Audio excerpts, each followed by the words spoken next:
Good morning, Joey. How are you? I'm doing great. How are you? Yeah, doing good. Thanks. Doing good. Thank you so much for joining this series of sentientist conversations. We've got a bit of shared podcast history as well, because I think I first heard you talk about your work on Embrace the Void with Aaron. Oh, yes. I think you were 178 or 179. I was 135 or something. Oh, okay. Very good. So I'm a bit further back in the back catalogue than you, but yeah, it was great to hear about your work. And obviously we then chatted after your last organisation of the Jonathan Safran Foer virtual visit, which was a great event as well. So it's great to have the chance to have a proper conversation with you about your philosophical journey and your work. And this series of conversations are about the two, what to me are the most interesting and deepest philosophical questions: what's real, what matters moral, and then what matters morally. And I'm setting it in the context of this very broad pluralistic worldview called sentientism that I'm trying to refine and develop and build some communities around. And sentientism answers those two questions, hopefully in a very straightforward way. It says, when it comes to thinking about what's real, it suggests we should take a naturalistic approach that uses evidence and reason to form provisional, probabilistic beliefs and hold them lightly and with humility, hopefully. And when it comes to what matters, the clue is in the name. And you'll know the history of this term in more depth than I will, that we should have compassion for all beings that are sentient, or any being that has the capacity to experience things subjectively, whether that's suffering, flourishing, or any other way you might like to describe it. But having said that, I'm talking to people in these conversations who both agree with that philosophical baseline and people who don't as well. So it'd be interesting to see where the conversation goes.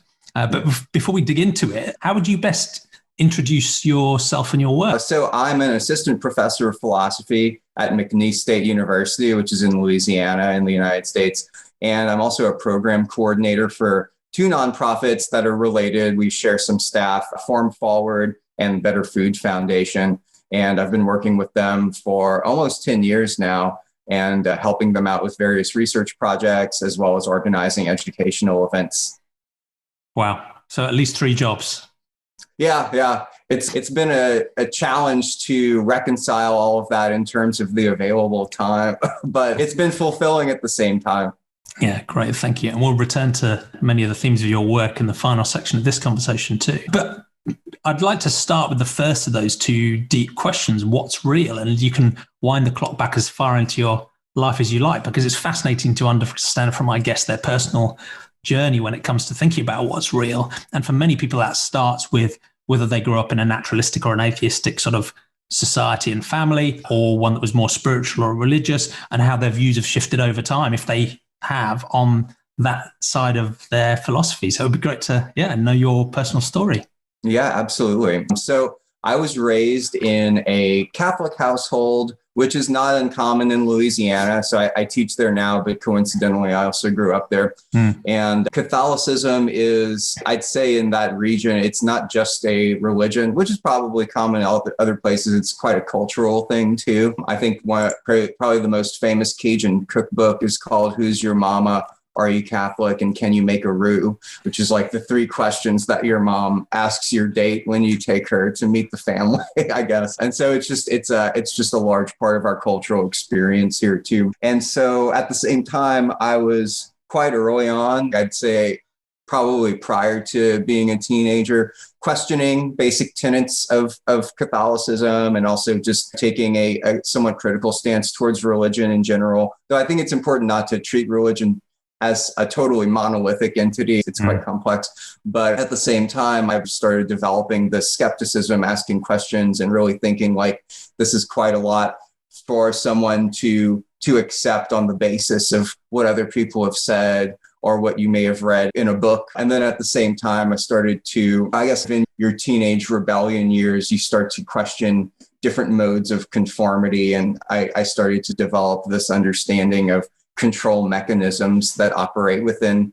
organized religion more broadly, but specifically also within the Catholic tradition. And really that led to me, especially by the time I finished high school and started my undergraduate years, going into this really hardcore atheist phase, which also coincided with me majoring in philosophy, studying philosophy of religion and things like that. And I'd say I've shied away from that to some extent as I got older. Maybe I would identify more as a non-theist now rather than an atheist or something like that. But I do try to cultivate a sense of humility and openness and understand that there are a variety of modes of Christianity and religion in general. And there are some, I'm not a theologian by any means, but there are some wonderful theologians that are also cultivating different interpretations or trying to reconcile what our particular views about compassion and doing good in the world actually commit us to in practice. And sometimes those commit us to things that we hadn't normally expected, which we can talk more about in the realm of animal ethics shortly. But yeah, so that's the basis, I would say, in terms of how I grew up, how my views shifted. I try to maintain a sense of open-mindedness, but at the same time, skepticism. I think those really go hand in hand with one another. Yeah, makes sense. And as you transitioned to challenge, I guess, the Catholic faith that you were brought up being surrounded by, was that a difficult challenge for you? I guess both, was it something you had to wrestle with personally? Was it something that was difficult in your family or your wider society? Or was it quite an easy, natural, sort of rebellious teen thing to just go for? It was both in a way. I would say my family always cultivated my curiosity and thoughtfulness. And so, for instance, like when it came time for confirmation, I just told them at that point I wasn't interested in moving forward in that way. And it wasn't really a contested issue. But for a long time, up until the last few years of high school, I went to a Catholic school and of course, there are traditions of Catholicism like the Jesuits that foster critical thought, but I happen to be in a place that really didn't do that so much. So at the institutional level, it really wasn't something that was welcome, the questioning of basic tenets. And then also at the social level, definitely some instances of being ostracized or treated differently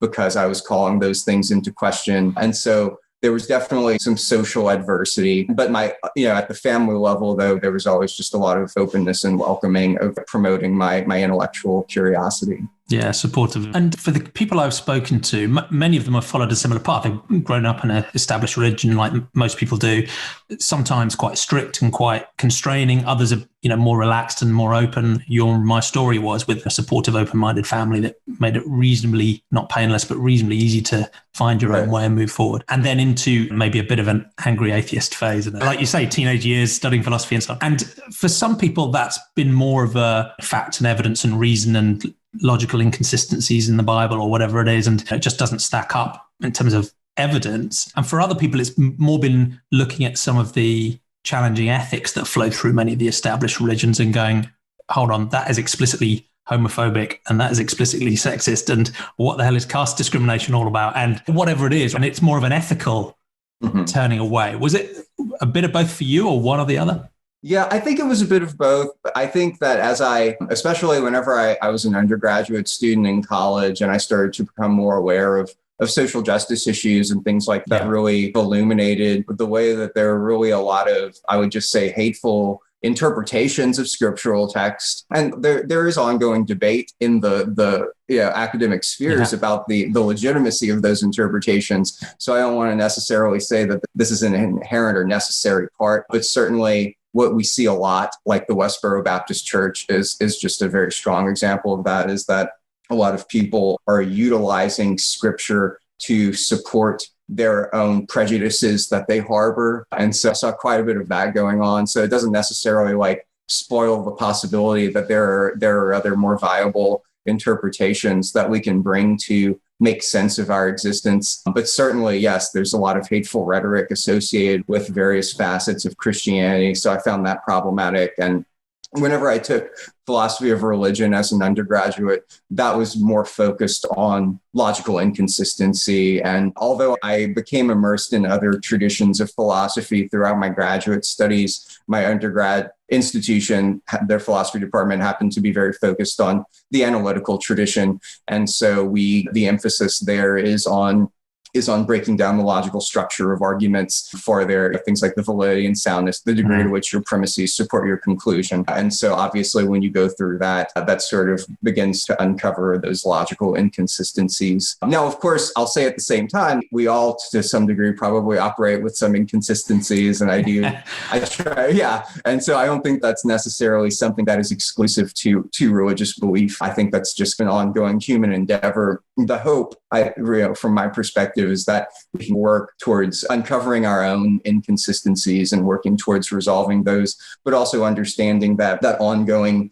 ambiguity and tension is going to be a part of the human experience. Yeah. We're just unlikely to find a crystal clear, perfect answer, and we can all sit back and relax. And I think in a way, that's the most important part of this sort of naturalistic way of thinking for me, is that open-mindedness and that humility and that always being ready to learn new things, understand new evidence, take on new perspectives.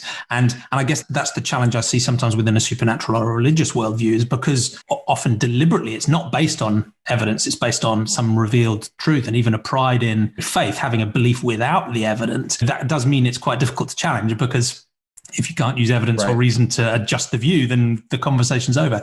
But there's also a danger of falling foul of that trap, even within a naturalistic and a scientific worldview as well, of course. And often the tone that comes from people with a naturalistic worldview, and again, you talk about the angry atheist stereotype, can feel almost like its own form of dogma. So it's like we have the answers, we have the evidence, we've done a randomized control trial, the conversation's over. And I think and I have to remind myself of this as well, but I think everyone with a naturalistic worldview needs to do the same thing, which is it's that doubt and it's that willingness to open-mindedly correct errors that is the power and the value of a naturalistic and a scientific worldview. People who are being naturalistic end up trapped by their own version of dogma. We've lost the absolute core of what this thing is about. Exactly. Yeah. I think you hit the nail on the head in the sense that from whatever worldview or belief system you're coming from, dogmatism, I think, is the I don't know if I want to say target, but it's something that doing thorough philosophical work that we're trying to address this uncritical or unquestioning belief in whatever it might happen to be. And so I think that in my own trajectory is what led me away from the hardcore atheism, or what some people call anti-theism, is that there's a lot of arrogance there and a lot of perspectives that are analogous to some more hardcore religious perspectives. And religion as a concept is notoriously difficult to define in an adequate way, just like most terms. But I think that there is this possibility that the dogma can at least resemble religion, even if it's not necessarily grounded in what we would call the supernatural. No, I agree. And that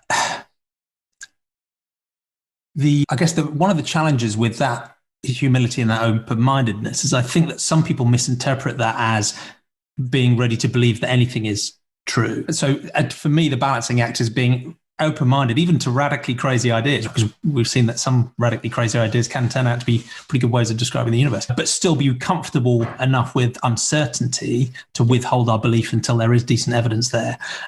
So I think some people they've left a sort of maybe dogmatic religion. They've gone through sort of very science-focused revelation. They say, now we have the answers here. And then some will then, I think, appropriately soften that view and moderate that view and remind themselves that a scientific and a naturalistic worldview is open-minded. And others will go the other way and end up almost believing that anything that's suggested might be true. So there's an interesting balancing act to find that. Yes, absolutely. Yeah. And that's been a fascinating story. One of the reasons why some people, I think, cling on to a more religious worldview than they might intellectually prefer is because for some people, it does provide a moral foundation of sorts. And in these conversations, we've discussed all sorts of different varieties and strengths of those. And there's, a lot of positive moral force behind a lot of religions as well. And most of them have some form of universal compassion running deeply through them. But there are some problematic things there too. But whether you agree or disagree with the morals, there is at least some sort of reassuring foundation there, and that there's maybe a supernatural being that will judge you, determine whether you've done well or badly, might punish you before or after death or both. There can be lists of rules and regulations and religious texts that people will debate and argue over, but there's a framework there at least. And it's a bit of a trope, but some people say that one of the reasons we need religion is because without it, there is no morality and we'll be running around murdering and pillaging. Now, I don't do that on a daily basis. I'm pretty sure you don't either. So it's one of the common themes in these conversations is, okay, if we have a naturalistic worldview that's left either a supernatural or a religious moral system behind, what is our morality based on? So again, it'll be fascinating to know your story, but particularly given your academic focus as a philosopher as well. You'd have thought about this much more deeply than me. But there's two aspects to that question. One is, in a naturalistic worldview, what is the foundation of our morality, if it does have a foundation? Some people say it doesn't.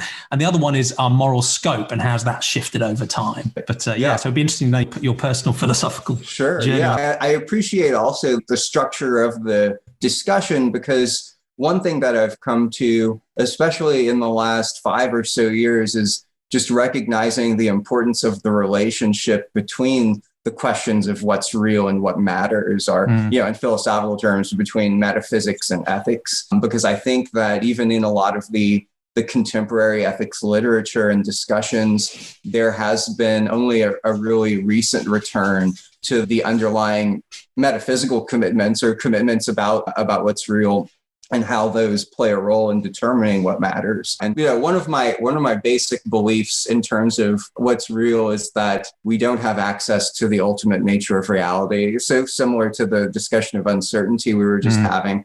And so it's important to cultivate that sense of humility. But at the same time, there are some things that I feel like I am able to say with always tentative conclusions. But one of the ways that I was really influenced by the tradition of phenomenology is the idea that experience happens. So from a first person perspective, I can say that there's an experience occurring right now. I'm having an experience. I could be wrong about what conclusions I jump to about reality on the nature of that experience. But there is this basic sense that an experience is happening, some conscious experience. So that means that there is some consciousness directed towards an object, being, or entity in the world. And so that's one of the core tenets of phenomenology, is that what's called the Doctrine of Intentionality, that consciousness is necessarily always directed towards something in the world. It's not just something that exists. And it appears that experience is tied to some experiencing subject. It's not just out there in the ether. Whatever the self might ultimately happen to be or not be, because I also am interested in Buddhist conceptions of non-self. Whatever that happens to be, there is, at least from my first person perspective, some experiencing subject, like me, whoever that is, whatever I am. And I can infer on the basis of observation, and evidence that there are other experiencing subjects. I think Thomas Nagel does a wonderful job of this in his classic essay, What It's Like to Be a Bat, which is the basic idea is that I can't know what it is like in terms of the content, like specifically with the example of echolocation. I can't know from a first person perspective what it's like to echolocate, but I have reason to posit that there is something that it's like. And so that sort of gets us from this first person perspective to some plausible reason to believe that there are others in the world. And I think also in the Heideggerian sense, the very possibility of us having this conversation right now presupposes that we are embedded in a world with others. And so it is that sort of basis that to me leads to some immediate concern for ethics, because consciousness is associated with having interests and having at some level interests that matter to conscious beings. In addition to that, I don't really see any compelling reason to believe that other conscious beings exist in the world for my use or exploitation or oppression. And I guess in a way, I keep it simple in that sense. It's just what falls out from there is this idea that I don't really have any adequate justification for the exploitative use of others. And that's not necessarily, it's clearly not restricted to the human. Yeah. Interesting. Thank you. And it ties up very well with, I think, my perspective, in that you had some interesting conversations about moral realism with Aaron on Embrace the Void, for example. I'm only a pretend philosopher, so I'll get the terms wrong. But in a sense, I'm not a moral realist in that I don't think moral truths are floating out there in some sort of Platonic sense. I think that before sentient beings existed, there was no morality and there was no conception of morality. So I'm not a moral realist in that sense. Mm-hmm. But in a softer sense, in a weaker sense, I am a moral realist, because as you say, one of the things I'm very confident of is that I'm experiencing and that I don't like suffering and I do flourishing almost tautologically, because that's what those words mean. And while I can only see pixels on a screen, again, I can infer with pretty high level of confidence, certainly in the high 90s, that you are, also experiencing things and that you probably don't like suffering either. And in a sense, morality is just the choice to care about that. So some people might say to me, okay, but why should we care about others? And I can give you a long list of reasons why it might be in your self-interest to care about others. And that's partly where our morality evolved from. And that's where pre-human morality evolved from as well, because it happens to be useful to the individual to collaborate and cooperate and have a family. And that's not why the question is out. The question is, okay, that's where it came from. But why should we choose to care about the suffering of others now? And to my mind, that just is the question about why should we be moral? And the answer is, well, you don't have to be, right? There's no external force, right, saying you have to or you should do this. It's just that's what morality is, almost by definition. It's a concern for others. And if you choose not to care, then hopefully the rest of us will constrain you. But exactly. I appreciate your discussion of your conversation with Aaron on Embrace the Void. And you may have heard this at the beginning of our podcast, but we were roommates 10 years ago. We got that's how we met. We got our master's. We got our master's in philosophy together in 2012 at Colorado State University, and we moved in together in 2010. And so we had lots of rousing conversations about moral realism and metaethics in general, which is really what Aaron's key focuses on in his philosophical research. And I'm sympathetic to moral realism in a lot of ways, in the sense that I do think that there are moral truths that we don't personally get to decide on. I think that it's possible for me to be wrong about moral beliefs that I hold. But at the same time, I am critical of the idea of mind-independent truths. So I would accept the idea that moral truth is independent of any one particular mind. But I think that I'm more of, so I understand like Aaron's tendency and other moral realist tendency towards objectivism or objective moral truth in that way. But I think that I think of myself more of an intersubjectivist. So it's not up to any one of us to get to determine what's true and what's false. But at the same time, there's something about moral truth that requires that interface between moral subjects or between beings that are worthy of moral concern. Yeah. And at the same time, I think a lot about the deep importance of sentientism, in the sense that I do think that sentience is extremely morally valuable and that sentient beings matter. But my doctoral education at the University of North Texas was in environmental philosophy, or that was one of our major concentrations in that program. And also at Colorado State to some degree in my master's program. I also wonder about the limits of sentientism, because in the literature, whenever we use the phrase sentientism, it's often treated as the idea that sentience is the sole criterion to determine moral standing. And people pose a number of thought experiments about this, and ethics in real life doesn't happen in a vacuum. So I'm inherently skeptical of thought experiments, but I think of things like, if I were to chop down a 1,000-year-old tree, and let's imagine that had little or no impact on sentient beings, does that mean that action just doesn't matter? Can I just go around destroying what we take to be non-sentient life just on the basis that it's not direct? Now, of course, to some degree, ecologically, there is going to be an impact, right? Because of the interdependence that we can observe. But at the same time, it gets me thinking about the relevance of sentience, but also the importance of keeping sentientism in, or keeping critical engagement regarding that concept. Because I also worry about the degree to which it might be related to anthropocentrism or human-centeredness, in the sense that we've generated this concept. We often, not necessarily in a total sense, but often in the literature, there's this idea of determining that beings matter if they're relevantly similar to us. Yeah. And the argument will go, we don't have reason to be speciesist, right, in terms of discriminating against other beings simply based on their lack of membership in the human biological species, but they will instead move one step further and say we do have reason to discriminate against the non-sentient beings, which, of course, to continue to exist in the world, some sort of use of living things is involved. And so I understand, yes, we're going to eat. I think on the whole, it's much more ethical to have a plant-based diet. But at the same time, I don't know if that necessarily closes me off to the possibility that there could be moral value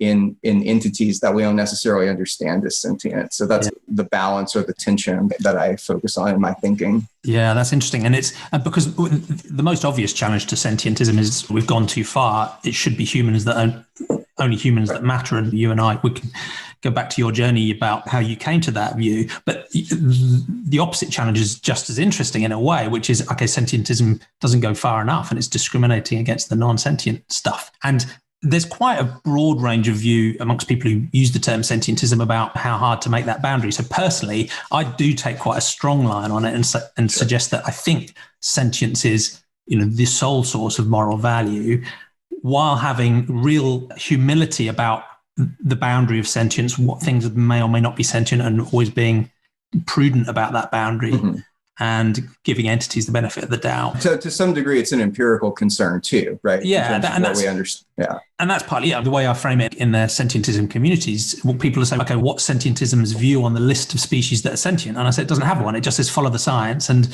be prudent and probabilistic and provisional about what species or what types of things are likely to be sentient or not. And given the decisions are so important, given the suffering we can cause, it feels like we should be prudent as well and give entities the benefit of the doubt. But there are many others who say, look, the requirement of sentientism really is that all sentient beings get moral consideration.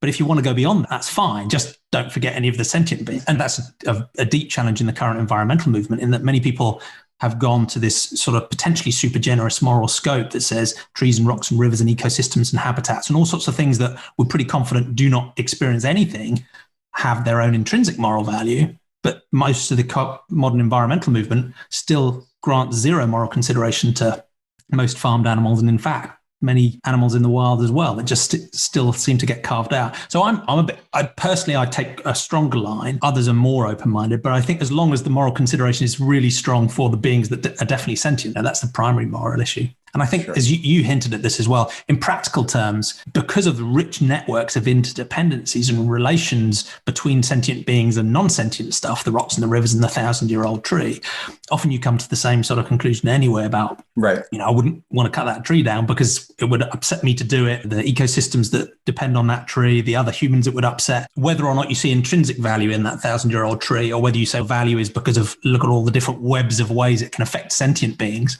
You still come to a rich, deep appreciation for the non-sentient environment as well. Yeah, I think that also ties into another one of my views about reality, which is also something that Aaron and I dialogued a lot, and we both had some interest in Taoism, for instance, and this, like the first line of the Tao Te Ching, the Tao that can be told is not the eternal Tao, Tao meaning way or path. And so I really, one of my tenets in terms of metaphysics is the idea that I don't think that reality, I don't think that language can adequately capture the nature of reality. Yeah. And so I've tried to do my best to hone my linguistic abilities, but at the same time, it's like in trying to communicate, I'm trying to approximate, but I'm not going to necessarily nail it on the head. And I think there's obviously a lot of other traditions of philosophy that have just outright rejected the idea that the role of language is to mirror reality at all. And so I try to keep that in mind just as more reason to cultivate that sort of sensitivity that we've carried through the current of our conversation too. And I like that balance as well, because on the one extreme is a sort of overconfident dogma. On the other hand, you basically give up completely. There is no meaning, There is no reality. And also that can lead you into what I think of some fairly dangerous, insidious sort of moral relativisms as well, where you say, if that group of people over there have agreed amongst themselves that it's completely ethical to throw gay people off roofs, then, who am I to judge? I was like, no, I'm very comfortable judging, right? Because the sentience of the beings involved and the suffering, gives us a naturalistic grounding that we can point at, independent of, as you said, your opinion or my opinion, right? I can quite comfortably say that is objectively a morally negative thing to do, almost by definition. But and you talked about, how there's been this trend to try and separate metaphysics and epistemology from ethics. And obviously one of the real common lines of thought as the sort of is-ought boundary, which I just don't see as important as some people seem to think it is. I'm not sure we necessarily need it. And I think the danger is if you completely separate those two things and you say our ethics can't be based on our understanding of reality, then in a way, the only thing it can be is arbitrary or based on something supernatural you've made up, right? I'm like, right. And those can lead you to some dark and dangerous places. Whereas I quite like this more grounded approach of saying, look, we're not saying it's perfect. We're not saying we've resolved all the trolley problems, but at least we can ground our ethics in an understanding of what sentience seems to be, imperfect understanding, an assessment, imperfect and provisional, of which entities are likely to be sentient, an understanding imperfect of what sentience is and its nature, but that ultimately I don't like suffering. I'm pretty sure you don't like suffering. Right. And morality is the choice to try not to cause each other to suffer. So I quite like, it feels more solid to me because it feels like it's not determined by an understanding of reality, but it is grounded in a naturalistic understanding of reality. Sure.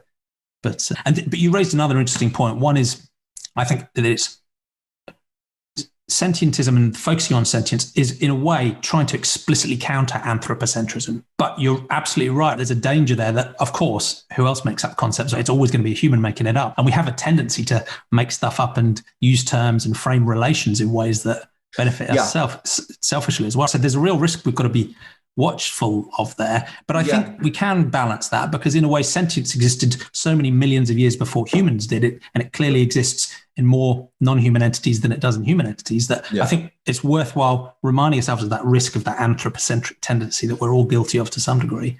But in a way, it's explicitly trying to break that and say, look, no, there is a characteristic that is not how like a human are you? It's independent of us. We just happen to have that characteristic as well. I think, one of my, I think that's all extremely important to keep in mind. Very good points. I guess my larger concern that I was hinting at earlier is that I think sometimes the way that concept is employed is used to, I think, fuel this tendency that some humans often have to welcome someone into when we talk about the scope of moral concern. It often happens to be circle based. Yes, a circle. It's how to expand. We'll welcome you into our club. Like an act of generosity, a patronage. Right. Okay. Well, and so there is still something that is that can be at least anthropocentric in the way that's employed and based on similarity to humans, which is not always just tied to sentient. Whenever we talk about the attention that the great apes get, right, for instance, which is like totally like it's a great thing,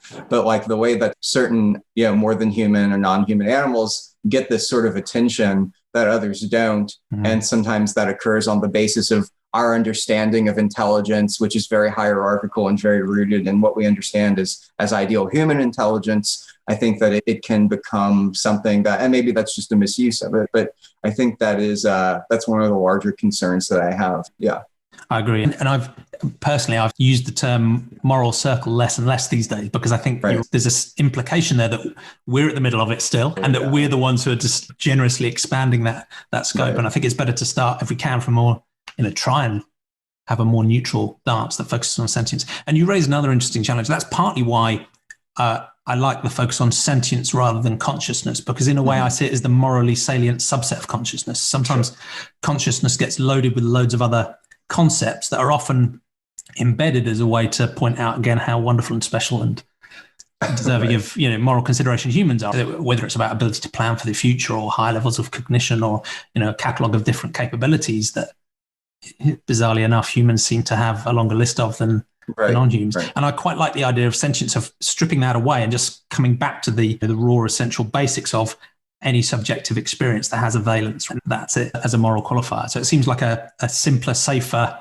lower baseline. I think if you just talked in a richer sense about consciousness as being the moral qualifier, it would give you the excuse to exclude lots of beings that definitely do suffer. And in a way, that's another way of putting it, is I think a moral consideration should not exclude any being that's capable of suffering in a simple way of putting it. But the other thing that would be interesting to know, going back to your personal story, is as you've done your own thinking, how did you talked already about what the foundation for morality might be, and you've hinted already at who you might include, but whichever term you want to use when you're thinking about moral scope or moral considerability, how did you go through that journey yourself, particularly when, the critical boundary being non-human animals matter too?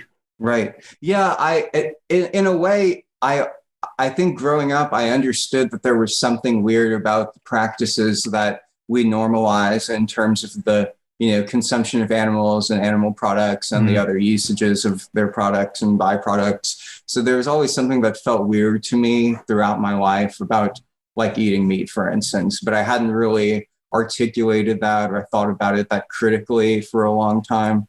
It's interesting that even at a young age, there was something in the back of your mind about that. Yeah. I was like, and I think, and a lot of thinkers have talked about that disconnect, right? Or like whenever you tell like a little kid that the chicken nuggets that they're eating are chicken, like the animal, right? We often don't have that sort of the conceptual relationship really cultivated, which I think is to some degree it's intentional within the systems that we have. And you can see that in the different uses of the names that we have for flesh versus, like pork versus pig, things like that. I think you're right. I think family and society does it to us in a way, and then we do it to ourselves, almost to protect ourselves. Yeah. And if it were to come up in conversation, there's a lot of discomfort associated with that often. But I felt like at some level, I wasn't like directly articulating that connection to myself, but like I was like, I grew up with a dog who I loved very much.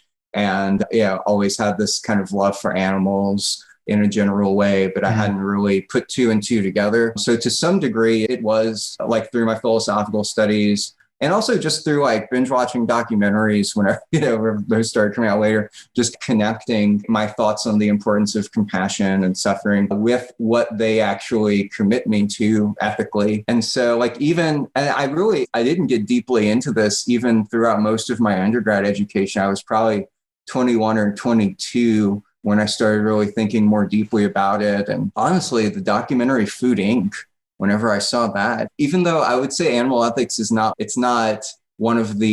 like they're focusing exclusively on that. A lot of it is just about the way we lack an adequate understanding of where our food comes from in general and the various ethical issues related to food production. It does have some stuff on animal ethics, but that really was a catalyst for me in terms of getting me to start thinking critically about, food systems in general, as well as industrial animal agriculture, factory farming. And whenever I went to Colorado State for my master's program, I really had not done any serious study of, what we call applied ethics or animal ethics. And what my advisor there ended up being Bernard Rollin, who's a philosopher and animal ethicist who also does a lot of on the ground concrete work, consulting with different industries and things like that, really trying to work hard to make the world a better place on behalf of animals. And so I started really getting immersed in the literature there. So between 22 and 24. And that was the catalyst for me to get involved in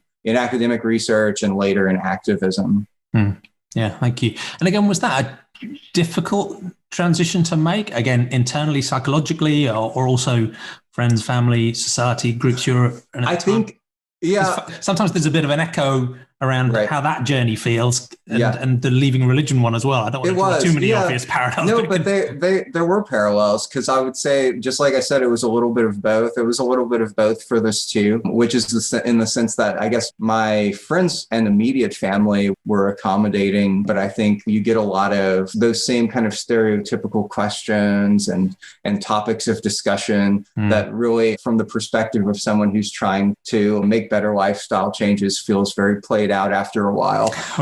And I'll also just add that in growing up, like when I come back to visit from grad school, like in South Louisiana, animal consumption is, Louisiana is a great mixing pot of different cultures, but I'd say like one of the themes that runs throughout all of there is a lot of vegetable consumption. That's also a big deal here. But I would say that consumption of animals and also of seafood it's so deeply ingrained in the various cultures that we have here. There's a real resonance, isn't there? And coming back, so I had mentioned before we started recording that I ended up getting a tenure track position as a professor in Louisiana. Somewhat of a coincidence, but it's just what came up whenever I finished my PhD.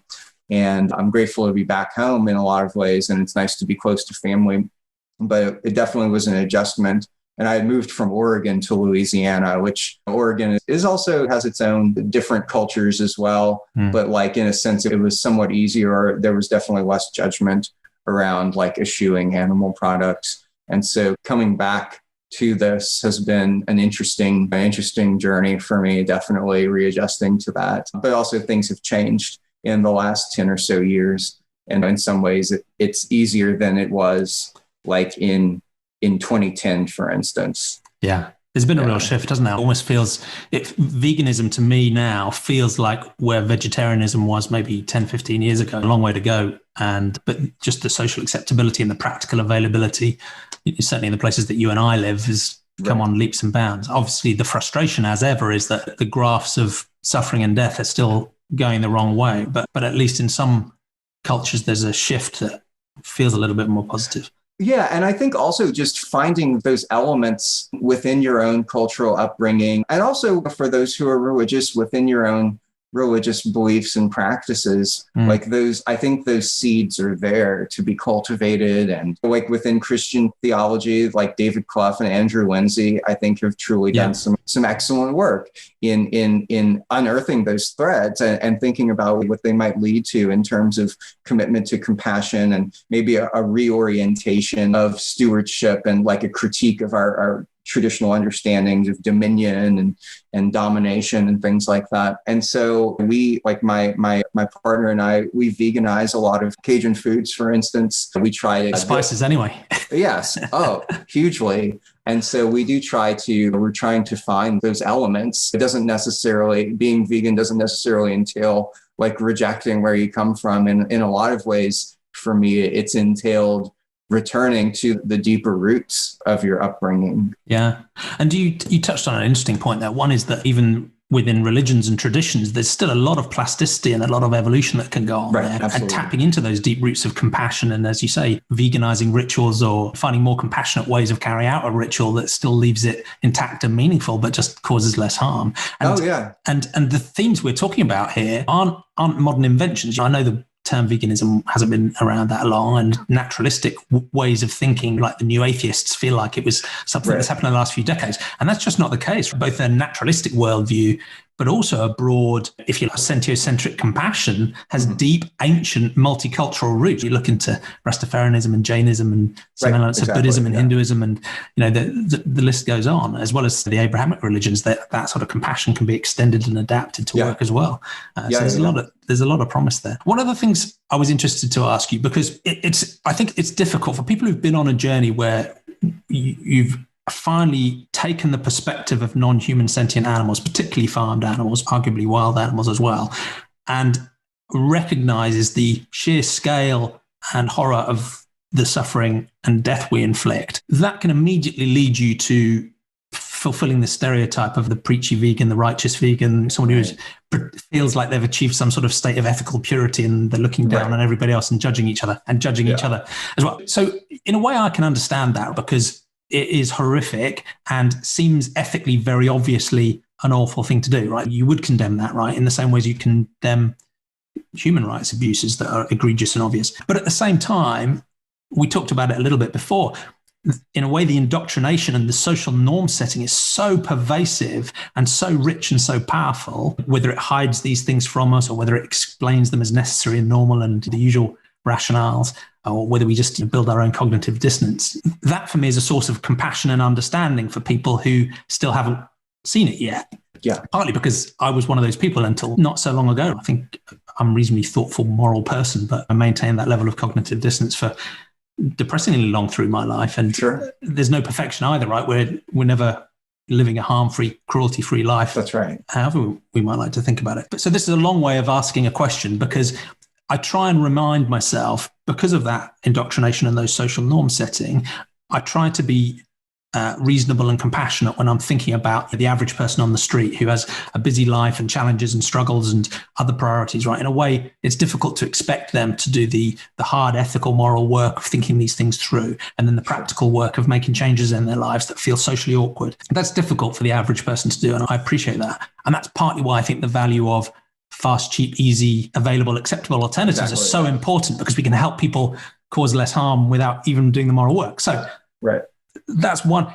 But with public intellectuals and moral philosophers and people whose job it is in the public and in their professions to think deeply and carefully about moral issues, there I feel a bit less sympathetic, right? Because I genuinely can't understand how these people seem to have just the same level of cognitive dissonance as the average busy person on the street.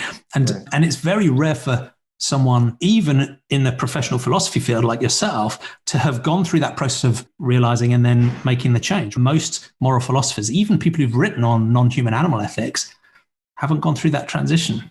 And there's been some really interesting studies of moral philosophers themselves that basically the conclusion is they're no more moral than anybody else. Totally. Yeah. So I don't know if that's partly a rant, but I'm interested in your perspective because you work with people every day and we know people in common, right? Who in a way would agree with almost everything we've said today, yet still remain trapped by these harmful social norms. I don't know what your perspective is on that, whether you share that frustration. It's something, well, at the general level of ethicists not necessarily being more ethical, it's something that I think we've, in philosophy, and I remember having a lot of conversations about this in grad school, it's something that we've joked about frequently. Not always just joking, because there's a lot of really awful things that happen with faculty or between faculty and graduate students. There were, of course, like some major scandals that happened in the last 5 to 10 years that were public, but also just on a regular basis. Sexual harassment is rampant, and it's not just philosophy in general, but also, like, I'd say,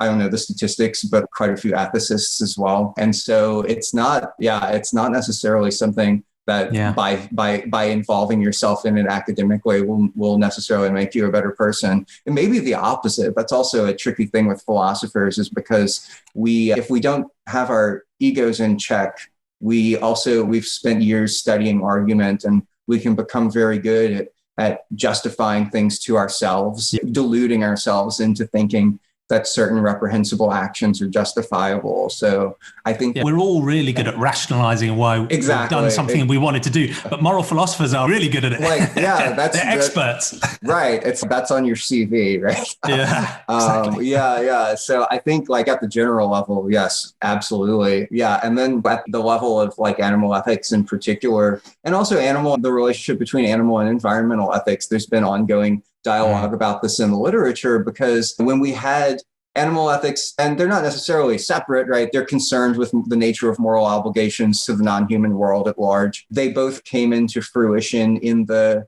roughly mid-1970s, which correlates with the environmental movement, things like that, like Singer's Animal Liberation, but also like in environmental ethics, like the work of Holmes Ralston and a lot of other kind of founders of the field, so to speak, were developing some of their major works at that time. And for decades, a lot of the mainstream applied ethics in those areas operated on this assumption that if we could just figure out like the best argument, like the most convincing and hopefully correct inferential argument on these topics, that's our goal. That's what we need to do. Yeah. And people will read this and be persuaded to make changes. And what we're seeing, as you were pointing out, is that's just not the case. And that's just not the way that it can be the case, right? Because obviously there are instances of that happening, but it's problematic to assume that should be the end goal. And approaching that from my own perspective as an academic, but also an activist, like, obviously my goal in the classroom is to help students think for themselves, to unearth those assumptions, to challenge our own assumptions and presuppositions, and to be open. I always tell my students on the first day of class, you can't really start doing philosophy until you become open to the possibility that you could be wrong about everything you think. And I'm not exempt from it either as your instructor. My only advantage happens to be the time that I've spent doing this. I also want to try. And of course, no one can fully get there. We have our own implicit biases, but to do our best to put ourselves in that sort of headspace, I think is where I'm trying to go. And for those students that are able, you could get an A in a philosophy class and never do that potentially, but to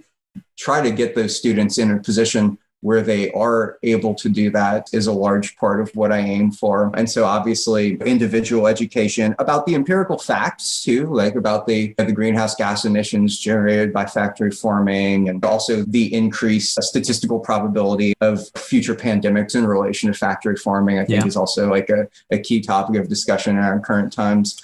Anti-microbial resistance. Exactly. The list goes on. Yeah. The overuse of antibiotics, things, overcrowding, all of that sort of basic stuff. I think it's important to do that. It's important to help people to go through the philosophical arguments in relation to those facts. But at the same time, and this also bridges into my activist work, to work towards systemic institutional change as best we can. Because as you were saying, like in terms of what is readily available to people who might be sympathetic to these views, but might encounter like practical obstacles or just the general difficulty that we have in making major lifestyle changes. I think that's something that I try to foster as well. Yeah, makes sense. And that's what we're going to come on to in the final section of the conversation as well, is how to, given all these constraints and challenges, how do we try and make the world a better place? But I guess the final thought on that challenge of moral philosophy and the role of philosophy, that's partly why I've been keen to try and reframe this sort of idea of sentientism as a very pluralistic baseline, partly because I'm not clever enough to do proper philosophy, right? So whether you're a Kantian or a deontologist or a virtue ethicist or a utilitarian or a consequentialist or a contractarian or whatever it is, in a sense, what I'm suggesting with sentientism is that, to my mind, philosophy has moved into all of those fascinating, interesting, intricate details about how do you trade off competing interests and, metaethics and philosophical schools of thought. And there's so much richness and power and trolley problems and all sorts of stuff there. But it feels we've skipped the most important question, which is moral considerability. And it seems like most moral philosophers have just said, we're just assuming humans are the only ones that really matter. Now let's go and do all this cool philosophical work. And then there's a smaller group who are going, no, look, hold on. You're actually excluding vast tranches of very real suffering from the way you're thinking. So in a way, that's the suggestion with the sentientism idea, is that it's pluralistic and it's neutral on, irritatingly neutral on nearly all of philosophy. It just says there's loads of different ways of thinking about ethics and morality and trading off different values. But the baseline has to be, you at least need to include all sentient beings in your moral consideration. And then you can fight over all the details. That's fine, but let's get that baseline locked in. And in the same way, on the epistemological side, it doesn't say, look, here's a list of things that are true. It just says you just have to have a naturalistic commitment. So evidence, reason, epistemic humility, open-mindedness, but you grade your beliefs based on, and that's it, right? Those are the only two things. So sentientists, people who say they're a sentientist, will disagree on almost everything. Is there value in trying to at least lock in a sort of very pluralistic, super broad baseline, given that most people on the planet do not agree with that baseline today, right? Nearly everyone on the planet, doesn't believe based on evidence and reason. And nearly everyone on the planet excludes vast tranches of very obviously suffering sentient entities from moral consideration, at least in practical terms. So again, that's just part of the idea behind why I wanted to keep it super simple and broad, partly because it means I've got an excuse for not getting involved in all the really difficult philosophy, but also because I think that baseline is the most important thing. Yeah. But also I would add that as an academic philosopher, I'm also very sympathetic to pluralism in terms of ethical approaches, because the pragmatist tradition is also one of those traditions that advocates pluralism. Just the basic idea being that the nature of morality cannot be fully understood through one single top-down ethical principle that, like, if we take it to be true, we can just apply wholesale to every possible instance, I think. And also within the feminist tradition of care ethics as well, there's a lot of, and also existentialist ethics too. I'm teaching existentialism now. So Simone de Beauvoir does this really well in her book, The Ethics of Ambiguity. But it doesn't mean that we have to stop theorizing about ethics as an important exercise, but there's not going to be some kind of recipe or formula in advance that just is going to get it right every single time, that we can just plug in the variables to lead to what we ought to do in every possible case. I think that ethics is, it doesn't mean we have to do away with general understandings, but I think ethics is incredibly particular and contextual and situated in ways that we'll never be able to fully prepare ourselves for in those individual moments of ethical decision making. And so I think that's something that I try to impart too. And that makes sense, And it feels almost like a parallel with having a sort of epistemic humility and uncertainty, right? The world and the universe is breathtakingly complex. We're evolved apes that just seem to be lucky enough to have a cognition that enables us to, get some appreciation of this reality we all share, but we should still have that uncertainty. And it doesn't mean you lose your moorings and you give up trying to understand reality, but you grade your understanding based on the evidence you experience, but you still have that humility and open-mindedness. And in a way, you need the same sort of thing in the moral sphere. There are certain things we can be more or less confident of. We can do reasoning, we can think, we can look at the evidence to build a view, but at the same time, we should have moral uncertainty and moral humility. And not think we're more right than we really are, and keep that open mind, both on the ethical side as well. Absolutely. That brings us, we've teased around the edges of it already, but that brings me on to the final question, another really easy one, which is how do we make the world a better place? Because we're in this situation where I'm sure if we dig into it, there'll be areas where you and I disagree on emphasis on different topics. But by and large, we both have a naturalistic worldview, and we both recognize that all sentient beings warrant moral consideration. And to me, those things seem almost tautologically obvious, and I find it difficult to understand, how people could disagree. Most people on the planet do. Given we're in that context, and given the power of social norms and indoctrination and culture and history and tradition and the weirdness of human psychology, what is your theory of change about how we can make the world a better place? So I ask it in two ways. One is, if you could magically flick a switch and have a more utopian world where 8 billion people had a naturalistic worldview and had a sentiocentric compassion, what could that future look like if you want to get sci-fi? But there's the more pragmatic question of, how can we move things positively given the reality of human psychology and where we are today? And that, links into some of your academic work and your work with Farm Forward and absolutely.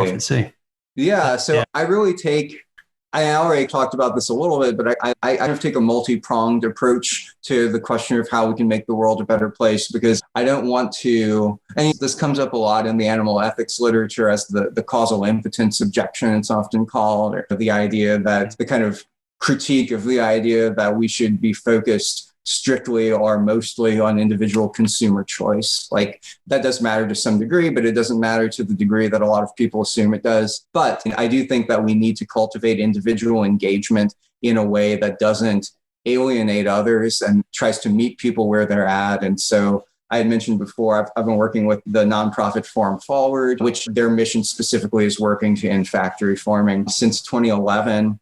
And I helped out with a bunch of research projects, but for nearly the last decade, my main project with them that I've been the key organizer and promoter of has been the Jonathan Safran Foer virtual visit that you had participated in most recently in February. And that started in 2012.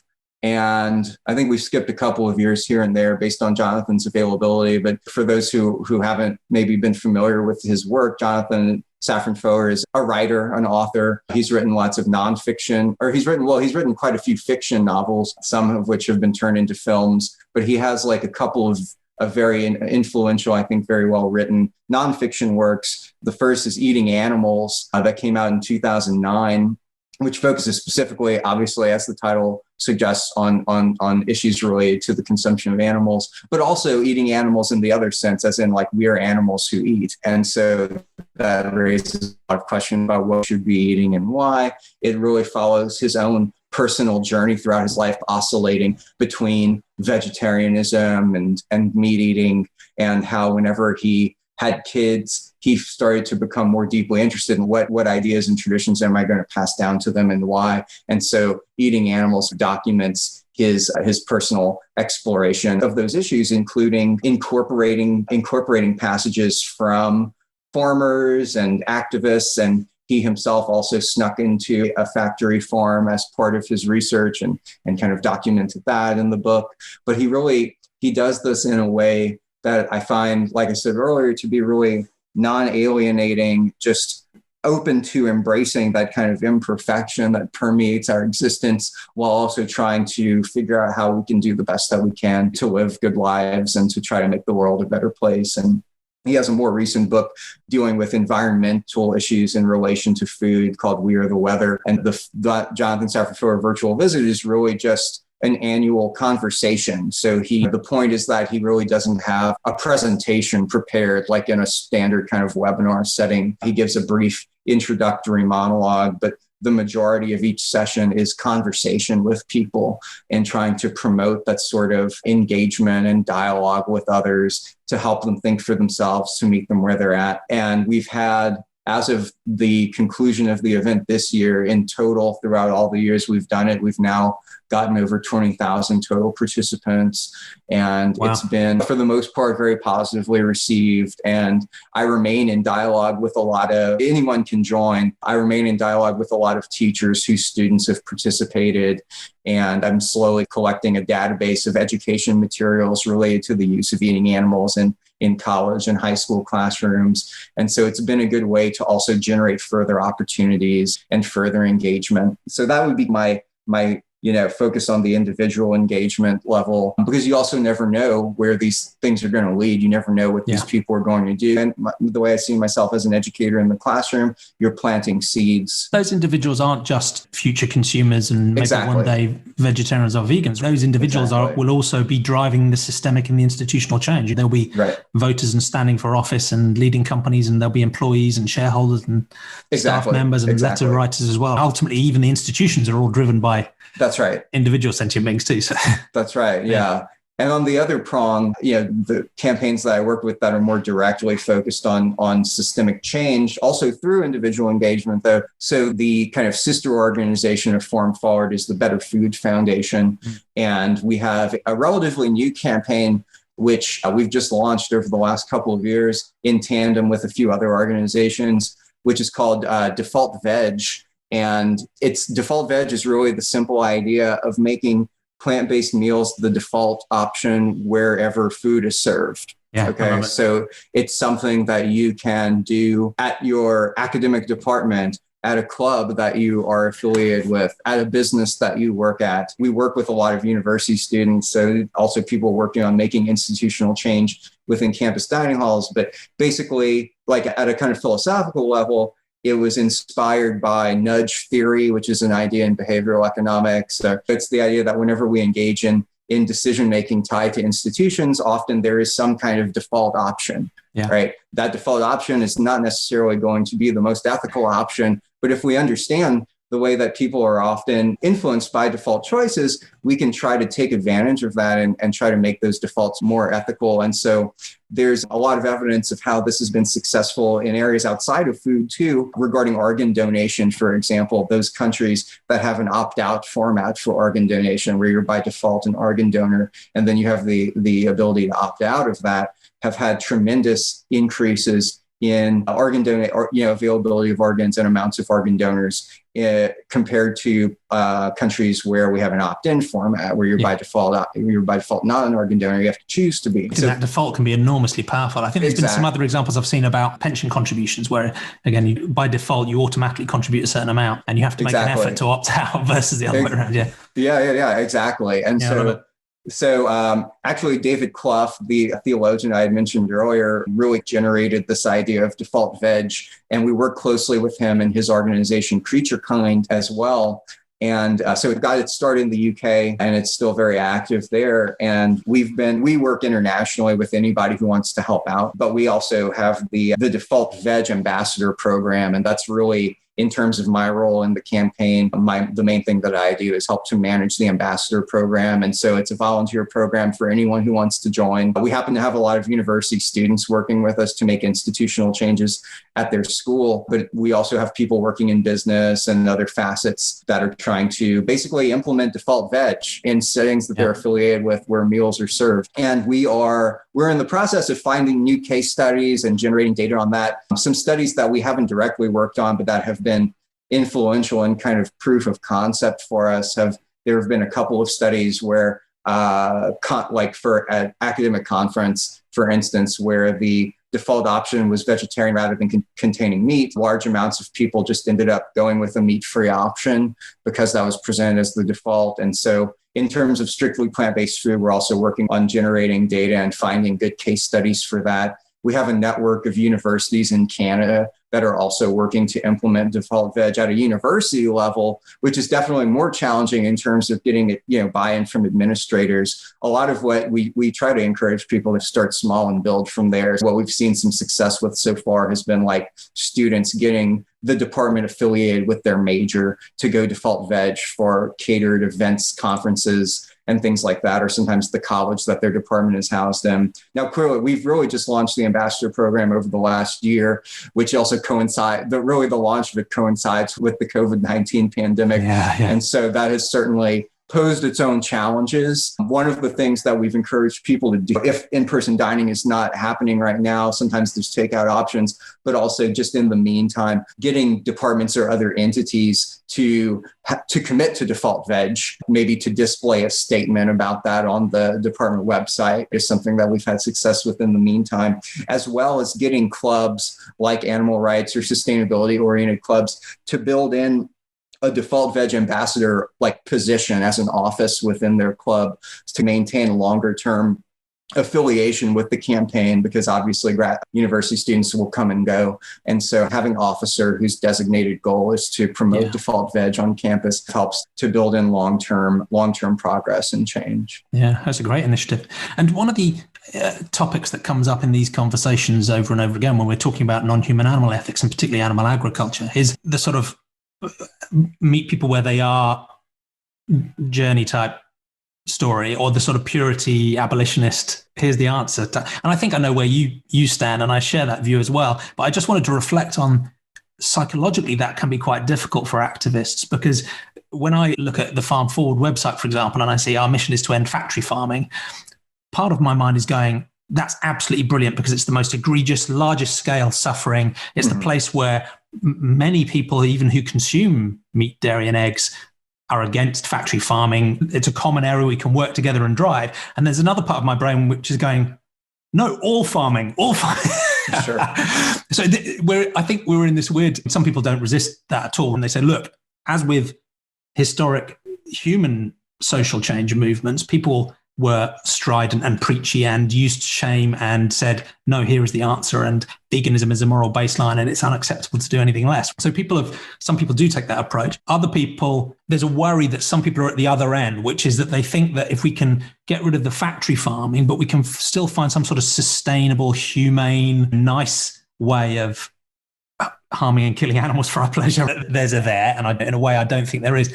But then there's a group of people in the middle, which I'd include myself, who feel the moral opprobrium, but we have to put that in the back of our minds and go, we need to engage with compassion, both because it's morally the right thing to do, but also because we're going to be more effective as advocates if we can, as you say, engage with people where they are, tap into their natural compassion they already have, work with them, work with human psychology, not against it, make this movement and these ideas welcoming and an easy thing to come and be part of, not something that looks, like a terrifying, aggressive.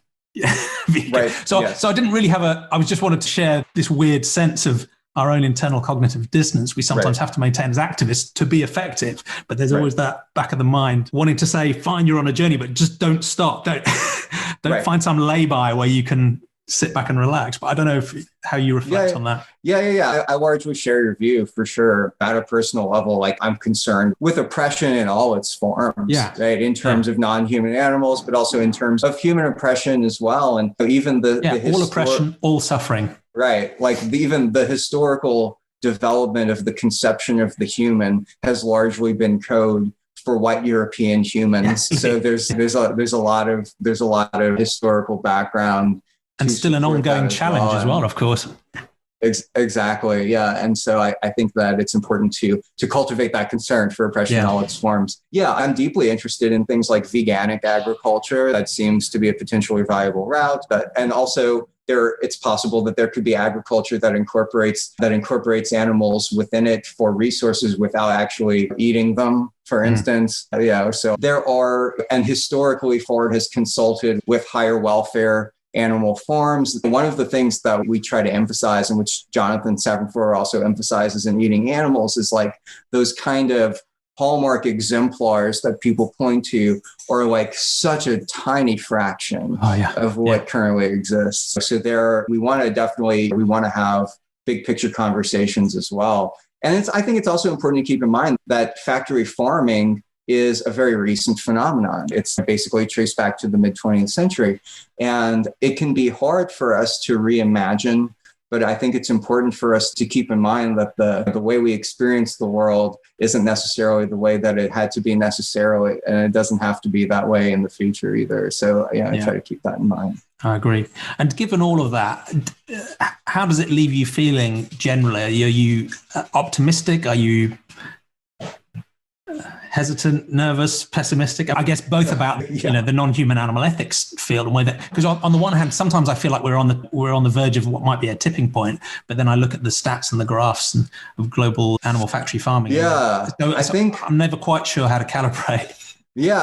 I think I'm also unsure, and I feel all of those different emotions about it whenever I really think about the scale of change that needs to be done and the time in which it should be done. Also, just from the perspective of human interest, which is not absolutist, but just like in terms of being able to continue to survive on the planet. And that also includes all living beings. Things are like, we already have climate refugees. It's not like it's not something that we're just theorizing about in the future. The Island President, which traces the issue in the Maldives, is a great documentary talking about that. But like in South Louisiana, we have islands disappearing, and a lot of those places are inhabited by communities of color, indigenous people. A lot of vulnerable populations are in areas where people cite for the development of factory farms, and all of these interests are deeply intertwined. And sometimes I am pessimistic, but I feel like it's important to carry on and do the best we can. That's it. Whether you're optimistic or pessimistic, one of my previous guests said, doesn't really matter as long as you keep working. Right. That's kind of where I'm at. Yeah. I try to be optimistic. Yeah. But thank you. It is difficult. It is. And you touched on another important point, which might be a good one for us to close on, which is, again, some people will frame this as an either or, right? They will say working to end factory farming will impact human communities that depend on those industries, or they will say, look, the issues we have within the human species, whether it's discrimination, war, poverty, inequality, are so serious that we need to focus there. The animals can come later. And I suspect you'd give a similar answer to me, which is this isn't a trade-off, right? This is a win all around. If we can shift our governmental and societal and corporations and NGOs and individuals from supporting these industries into funding and executing a just transition, it's going to be good for non-human animals. It's going to be good for human animals. It's going to be good for the environment we all share. I should have asked you that question, right? Rather than just... I absolutely agree. It's not this it's a false dichotomy, basically. Yeah, I agree. It's a false dichotomy. And I also like the way you put it before. Why can't we be against all oppression? And why can't we care about all suffering, right? It doesn't mean, of course, we need to prioritize. And of course, there are some things we can and can't do and things which are difficult, and there may be trade-offs hidden. But why can't we at least make that statement? Oppression is a bad thing. Suffering in isolation is a bad thing, regardless of the type of the entity that feels it or suffers. So, exactly, Yeah, Joey, that's been a fascinating, inspiring conversation. I think we've struggled to disagree enough for the YouTube gods, but no, it was a real pleasure to talk to you. Are there any other things you'd like to layer into the conversation before we wrap up? I think we covered all the ground that I was interested in discussing, and I'm grateful for the opportunity to talk with you. Cool. So we've answered what's real, what matters, and how can we make the world a better place. So that's not bad for 90 minutes. No. Thank you so much. What's the best way of people following you and learning about your work? I was shocked to discover you're not on Twitter. I don't know how you... I'm not. And even though I've done several podcasts, I'm really not much of a podcast person either. I just do them sometimes. But I have never had a Twitter account, but okay. So you can find all of my academic publications and other interviews that I've done on my website. So that's josephtuminello.academia.edu. And you can also, follow my projects and the other projects that the organizations I work with are involved in at formforward.com and betterfoodfoundation.org. And also we have a separate website for Default Veg, which is just defaultveg.org. That's great. I will include all of those in the show notes so people can click and follow your work. They're fascinating campaigns, important campaigns. Excellent. Yeah, so thank you again, Joe. It was a real pleasure to talk to you properly and hope to speak to you again soon. Yeah, thank you.